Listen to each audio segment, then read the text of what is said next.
Welcome back to the deep dive. So glad you could join us. Our mission here, it's always about cutting through all that noise.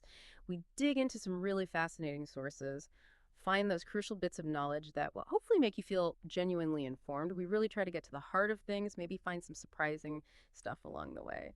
Today, we're taking on a huge figure, someone whose life and legacy really shaped a nation, maybe even the world, often called the conscience of a nation, and for good reason, I think.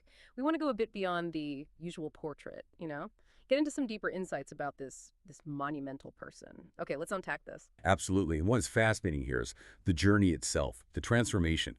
Our sources, they really let us trace Abraham Lincoln's path from incredibly humble beginnings, right up to becoming this towering figure, justice, democracy, all of it.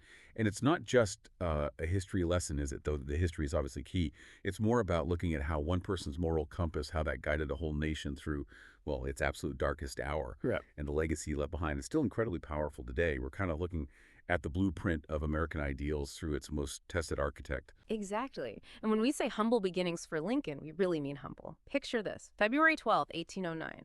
Not some grand house, not even a comfortable farm. No, he was born in this tiny, rough log cabin, Hodgenville, Kentucky, really poor. The sources describe his family as just ordinary American farmers.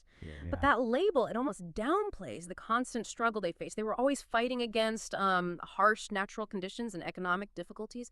It was relentless. Just think about that. This is the guy who'd lead the country through the Civil War, grapple with slavery, and his life starts in scarcity, constant hard labor. It just makes you ask, right? How does someone from that background with zero advantages, how do they rise up to lead a nation? It's more than just history. It sets up this incredible story of self-creation, resilience, just sheer determination. It's such a critical point. And if we connect this to the bigger picture, think about early 19th century America. Formal education back then, it wasn't a given, not at all. Our sources call it a privilege. And for Lincoln, it was a privilege he had to grab himself entirely through his own efforts. We're told he got maybe a few years of irregular schooling, total. Irregular schooling, wow. Yeah, irregular, not consistent, just catching bits here and there between farm work, trying to help the family survive. But what he missed in formal classes, he made up for with this incredible hunger for books. That seems to be key. Oh, absolutely. The sources call it his greatest capital, which is amazing when you think about it. Books were rare, expensive, especially out where he lived. So his drive to learn, walking miles just to borrow a book, reading by firelight, it's remarkable. Apparently he'd copy out passages he liked. And the Bible specifically is mentioned as a book he never dropped. It profoundly shaped his understanding of justice. The stories, the moral lessons, ideas of right and wrong. So that lack of formal education wasn't necessarily just a disadvantage. Paradoxically, no. It might have given him a unique strength, a real connection to ordinary people, because he was one of them. He understood their struggles, their hopes, in a way maybe the elites couldn't. Right. And that grounded understanding, that empathy, it made him able to communicate in a way that really, really resonated, made relatable. That makes so much sense. It wasn't just about overcoming lack. It was about forging these other incredible strengths. Willpower, curiosity, and that self-made drive. It didn't just stop with reading, did it? It carried right into his career. Law, then politics. Sources say he did not receive a legal education like we'd think of today. No university, no law school. Right. Instead, he basically taught himself. The sources say he became a lawyer by devouring law books for days. Just imagine that focus, locking himself away, absorbing all that complex legal stuff through sheer self-study. Incredible discipline. Totally. And when he gets admitted to the Illinois bar in 1836, it's purely on his own merit. There was no aristocratic support behind him. None at all. No family connections, no money paving the way. What he had instead was, well, intelligence, will, and the ability to speak the language of the people. Crucial skills. Absolutely crucial. You have to wonder, how much did those soft skills, that sharp mind, that grit, that way with words, how much did they matter compared to a fancy degree? Oh, they were everything, especially in 19th century America. That whole idea of the self-made man was huge, almost mythic. And Lincoln, he was the poster child for it, proof that you could rise up through hard work and smarts. So how did he get into politics? Well, his first real step was getting elected to the Illinois State Assembly. That was back in 1834. Okay. He was young, a member of the Whig Party. And the Whigs, they were focused on economic development and infrastructure investment. Like building things, canals, railroads. Exactly. Internal improvements, national bank stuff to grow the economy and modernize the nation. So he starts out focused on economics, practical stuff. Right. But then the focus shifts. Yeah. Dramatically. Our sources really emphasize this pivot towards the issue that would define him, the one that was tearing the country apart, the bleeding wound of America, the issue of slavery. That moral crisis, it pulls him away from just economic policy towards, well, fundamental human rights, the soul of the nation, really. And all that legal training he gave himself, that ability to dissect arguments, build a case from principles. Yeah. That became absolutely vital as he started confronting slavery head-on. He wasn't just arguing law. He was arguing morality. And that moral stance on slavery, it wasn't static, was it? It grew stronger over time. It absolutely sharpened over time, as the sources say. It evolved from maybe a political position to a deep, unshakable conviction. There's that powerful quote. Oh, yes. The one where he says, the right of one person to master another was written by the devil, not by God. Chilling. And so direct. It cuts right through all the justifications people were using for slavery back then, economic, legal, whatever. Yeah. He frames it as a fundamental violation of divine and natural law. It shows his unwavering belief in ideals of freedom and equality. It's not just politics. It's core belief. The sheer power of saying that back then, when so many were trying to legitimize slavery. He was incredibly bold. It really makes you think, though. How do you take that kind of deep personal moral belief and turn it into national policy, especially when you know it could tear the country apart? And here's where it gets really interesting, because that personal conviction gets slammed back onto the national stage by one specific political act, the Kansas-Nebraska Act of 1854. Right, I remember this. Big deal. Huge deal. A legislative earthquake. It basically nuked the old Missouri Compromise. Which had limited slavery spread. Exactly. It prohibited slavery north of a certain line. But Kansas-Nebraska threw that out. It opened the way for slavery to spread westward based on this idea of popular sovereignty. Meaning the settlers there could just vote on whether to have slavery? Precisely. And Lincoln saw that as morally bankrupt. A total abdication of responsibility.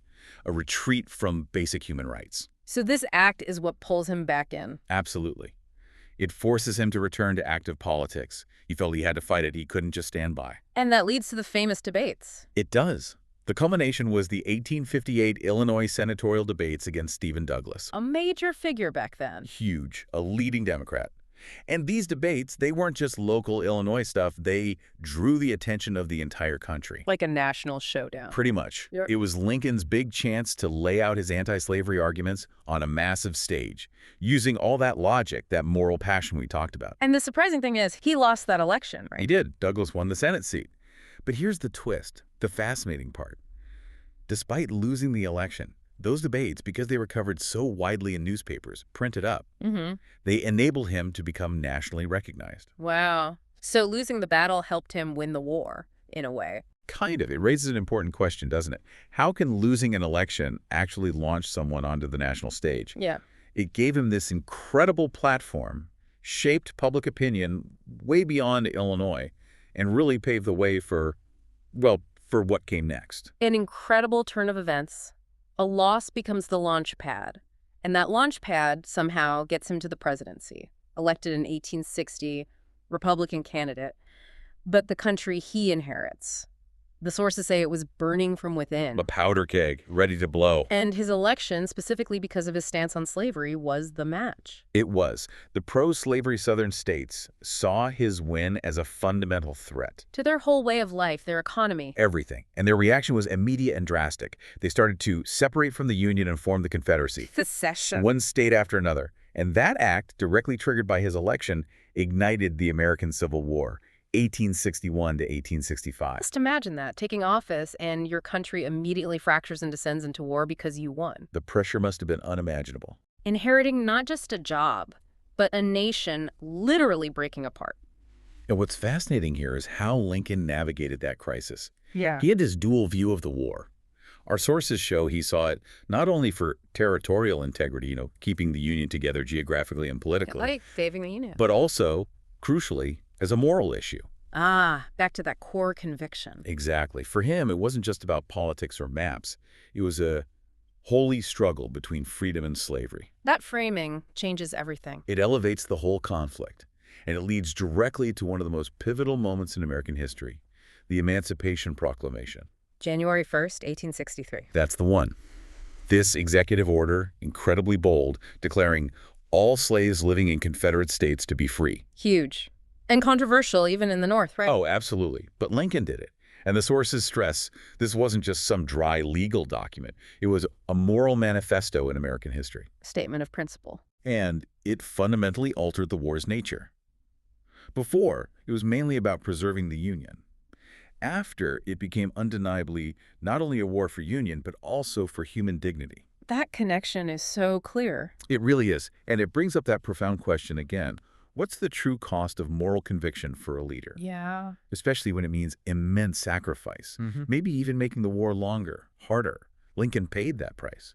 With lives, with division. But in doing so, he tied the Union cause to universal freedom. And speaking of statements that resonated far beyond the battlefield, we have to touch on the Gettysburg Address. Oh, absolutely a masterpiece. November 1863, after the Battle of Gettysburg that summer, which was this huge, bloody turning point. Right, where the Union finally stopped the Confederate invasion of the North. Lincoln goes there to dedicate the cemetery, and he gives this speech. And the detail that always gets me is its length. Only 272 words. That's it. Barely a few minutes long. Yet, this short but profoundly deep text, as the sources call it, it just captured everything. The sacrifice, the meaning of the war, the ideals. It became a universal declaration of the essence of democracy and the people's right to self-governance. It's incredible how so few words could carry so much weight, even now. It really is stunning. Yeah. It became closing line alone. Government of the people, by the people, for the people, shall not perish from the earth. Instantly iconic. It immediately became this symbol of democracy, not only for America, but for the whole world. Think about the setting, too. A battlefield, thousands dead. And he connects their sacrifice directly back to the nation's founding principle. All men are created equal, and forward to the future of self-rule. He gave meaning to the suffering. Precisely. He framed it. How did such brevity achieve that kind of lasting, almost sacred power? Yeah. It wasn't just fancy words. It was this deep, moral redefinition of what America was fighting for, tying it to universal human aspirations. He was essentially erecting a monument with words, a legacy that went way beyond the war itself. Words as a monument. I like that. It's a powerful lesson, isn't it? Yeah. About communication, about finding the core message, about connecting with fundamental values. And then the war finally ends. Appomattox. Victory for the Union. The nation can finally breathe, start to heal. A moment of immense relief, surely. But just 5 days later, April 14th, 1865, tragedy strikes. The assassination. He's at Ford's Theater in Washington, watching a play, trying to have a moment of relaxation, you imagine. After everything he'd been through. And he's shot by Southern sympathizer John Wilkes Booth. The shocking act. He died the next morning. The sources state it so starkly. The war had ended, but Lincoln was no more. The contrast is just brutal. From the peak of victory, the hope for rebuilding, to this sudden, unbelievable loss, the grief must have been overwhelming for the country. Losing the leader who had literally held them together through it all. Heartbreaking. And the uncertainty that followed. Immense. But despite his death, despite the shock, our sources are really clear. The ideas he left behind continued to live in the hearts of millions. His vision didn't die with him. Not at all. It speaks to that power of legacy, doesn't it? A leader's physical end doesn't have to mean the end of their impact. In Lincoln's case, you could argue his ideas about dignity, unity, freedom, equality actually became stronger. How so? Well, his death cemented his status as a martyr for those causes. It elevated his words and actions beyond mere politics into something almost sacred. It really poses that question. What does it mean for a leader's legacy to truly live on, to keep influencing people generations later? Yeah. For Lincoln, his life, his words, his sacrifice, they created this enduring blueprint for a better nation. A vision that kept guiding people long after he was gone. He became the symbol of that more perfect union. Which brings us right to that legacy. And it's not just an American legacy, is it? The sources say it's a turning point in world history. That's a huge claim, but you can see why. Let's tick off some of the big achievements his leadership led to. Obviously, the institution of slavery was legally ended. Monumental. Foundational, a moral victory for humanity. At the same time, the unity and power of the federal government were strengthened. The idea of the U.S. as one indivisible nation was cemented. No longer just a list collection of states. Right. And his era shaped the modern American nation-state concept. Defined what America was. And maybe most broadly, because of his struggle, universal human rights and ideals of democracy gained strength globally. People were watching. The American experiment was under a microscope. So for listeners today, what does all that mean for us? How do those shifts still echo in our world? Well, the ripples are incredible. Our sources explicitly mention how his words inspired Martin Luther King's dream. Standing right there at the Lincoln Memorial. Exactly.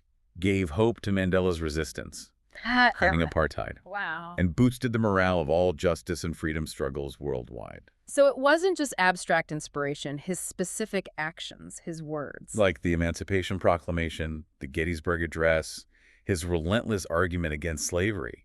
They became tangible symbols, tools almost. For others fighting their own battles. Precisely. King directly invoked Lincoln. Mandela found parallels in the struggle for a unified, free nation. These weren't just American ideals anymore. They became universal calls for freedom, equality, civil rights. They provided a language, a moral framework. Exactly, for movements across the globe. It shows how ideas rooted in justice can cross any border. Which leads to that really important question you raised. Yeah. How do we carry that spirit forward? How do we continue Lincoln's fight for human dignity and justice today in our own lives, facing our own challenges? Because his legacy isn't just something to admire in a museum. Not at all. It's an ongoing challenge. Yeah. A reminder that the work of building a just world is never really done. What a journey. From that log cabin to, well, to becoming this enduring global symbol. I love that line from the sources. Abraham Lincoln was like a king without a throne, but one who ruled in hearts. Beautifully put. He had no golden crown, nor did he grow up in palaces. Such a stark contrast to traditional power. But his words, like a torch igniting the fire of freedom, found a place in the conscience of humanity. You feel the weight of that. It's not an exaggeration. Through his actions, he literally changed a nation. And through his ideas, he helped transform the world. So what does this all mean for us listening right now? What's the final takeaway? I think the takeaway is that Lincoln's story is intensely relevant. It's a profound testament to what's possible. Think about it. Immense personal hardship, unimaginable national division, constant attacks. Right. Yet he held on to that moral high ground. He persevered. Against unbelievable odds. Right. And in doing so, he didn't just save the Union, he redefined it. He pushed America closer to its own ideals. So the lesson for us, maybe it's about leadership, sure, but also about individual conviction, about perseverance, about the incredible power of a clear moral compass, especially when things seem darkest. That feels very relevant today. Doesn't it? His life is this powerful reminder that even the biggest, most terrifying problems, the deepest divisions, they can be faced, maybe even overcome. If there's that unwavering commitment to human dignity, to freedom, to equality, and maybe crucially, empathy for the people you're trying to lead. A lot to reflect on there. Definitely. So we just invite you, everyone listening, to think about Lincoln's legacy in your own context. How might his spirit, his struggle, his commitment, how might that inform the choices you make? Thanks so much for joining us in this deep dive. It's been quite something to explore.